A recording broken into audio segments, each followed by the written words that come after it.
Hey guys, welcome back to my channel. Wow, it's been a while. How have you been? I mean, this is the first video that I filmed in 2022, so definitely it's been a while. I hope you guys are doing well. Well, if you're new to my channel, thanks for hopping by. My name is Lucy, and on this channel, I upload videos about working abroad, remote jobs, and tech jobs as a non-techie. So if these topics interest you, make sure to subscribe to this channel. So as you can see from the thumbnail of this video, in today's video, I want to share with you 6 different non-technical jobs that you can consider in the tech industry. So I worked in the tech industry for the past 8 years, and I worked in sales team, and I don't have any technical background. And there are so many different roles that you can consider as a non-techie working in the tech industry. So if you are thinking of transitioning your career into the tech, this video is perfect for you. Okay, let's dive in. So the first role that I'm going to share with you is the customer success manager. Customer success managers are responsible for managing existing customers. They engage with existing customers to make sure that they are happy with the product and services. I think this role is very, very important, and I predict there will be more demands for this role in the future because they are responsible for the retention sales, which is a huge revenue stream for many organizations. Also, this role is a client-facing role. So if you ever worked in a client-facing role, let's say you worked in retail or hospitality before, definitely this role is a good one to consider. Okay, the second role that I'm going to share with you is customer onboarding specialist. These days, most of the SaaS companies have onboarding specialists. They are responsible for training and educating customers on how to effectively use the software. So when the new customer purchases the software, the onboarding specialist will schedule a call with the customer to give them a proper training. In my opinion, if you have an educational background, let's say you are a teacher, an instructor, or a trainer, this role is a good one to consider. But of course, as you are the one who's gonna give software trainings to customers, if you are a tech savvy, it definitely helps. But you don't have to know how to use certain softwares. You don't have to have technical background, because when you join the company is going to give you trainings on how to give trainings to customers and how to use their softwares effectively, right? So you don't have to worry too much about that. But if you are tech savvy, definitely it helps. And if you can prove that you are a tech savvy in your resume and during a job interview, definitely it helps as well. Next, we have BDR and SDR.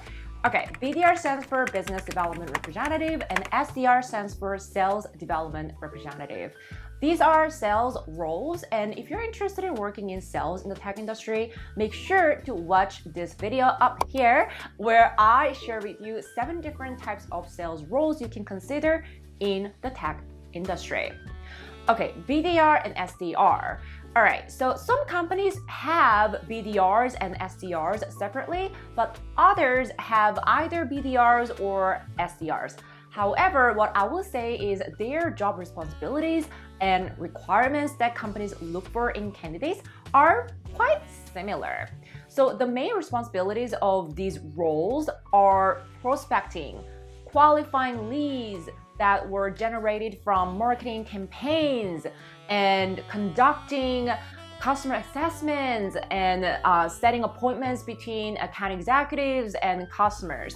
So your main responsibility is building sales pipeline for the team, right? So again, this role does not require any technical background, but for this role, I would say you need to have a bit of interest in sales, because you're gonna have a monthly quota and quarterly quota to achieve, right? So you're gonna do a lot of activities on a daily basis. For example, you're gonna make a lot of cold calls and send a lot of emails, and you are gonna leverage social media to find prospects, right? So this is a very, very sales role. So I love tech sales, so if you have any questions regarding sales roles in tech industry, make sure to comment down below and watch the video up there. But yeah, this is a good role to consider if you're interested in sales.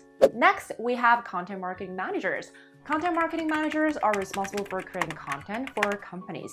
They are in the marketing team and they are responsible for blogs to drive traffic and leads, and managing content agencies and working closely with regional and global marketers. The main requirement for this role is copywriting skill. So let's say if you studied journalism, or if you are a writer, or if you are a magazine editor, or if you have any sort of like writing background, or if you have copywriting skills, definitely this is a good role that you can consider. So for me, I also studied journalism in university and I worked for magazines before, but I switched my career into different industries right after. However, let's say if I built my career in the journalism for, I don't know, like for 5 years, 6 or 7 years, and now I want to transition my career into the tech industry, content marketing manager is a role that I would consider, right? So if you have copywriting skills, if you have good writing skills, definitely check it out. Next, we have learning and development specialists. They are in the people operations team, aka the HR team, and they are responsible for designing and implementing curriculums for their employees to learn new skills and develop new skills. Employee retention has been many companies' priority these days. So in my opinion, if you have any experience with designing curriculums or have an educational background, this role is a good one to consider. Last but not least, we have community managers. Not all tech companies have community managers, but most of the SaaS companies these days have community managers. Community managers are responsible for monitoring and moderating all the posts on the developer forum to make sure all the questions are answered in a timely manner. So if you have great communication skills, if you are good at building and maintaining relationships, and if you have good problem-solving skills, this role is definitely something that you can consider. So these are 6 non-technical jobs that you can consider in the tech industry, and there are more. If you're interested in learning more about other roles, let me know and I will create another video. Thanks so much for watching this video, and if this video was helpful for you, give this video a thumbs up and subscribe to my channel, and I will see you next Sunday. Bye!